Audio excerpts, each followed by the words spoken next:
फेली अॻवान रईस अली इमरान कोश बहादुर कोश शाबान कोश ऐं ॿिनि पीपल्स पार्टी में शमूलियत जो ऐलान करे छॾियो।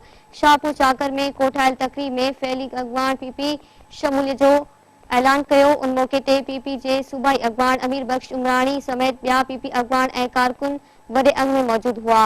पीपी जे सूबाई अॻवान अमीर बख्श उमराणी खिताब कंदे चयो त ईंदड़ बल्दियाती चूंड में पीपी मुखालिफ़न के तारीख़ी शिकस्त मिलंदी। पीपी अवाम के सोबत रोड रस्ता ऐं रोज़गार ॾेई साबित कयो त मुल्क जा वाहिद अवामी पार्टी आहे।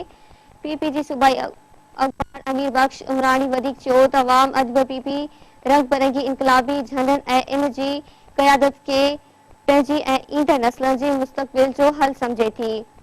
उन मौके ते पीपी तालका शहदादपुर जे जनरल सेक्रेटरी गुल मोहम्मद दहरी, चेयरमैन अब्दुल गफ्फार उमरानी, शकील अहमद भट्टी, सिकंदर बुगटी, गुलकोश ऐं ॿिनि पिणु खिताब कयो।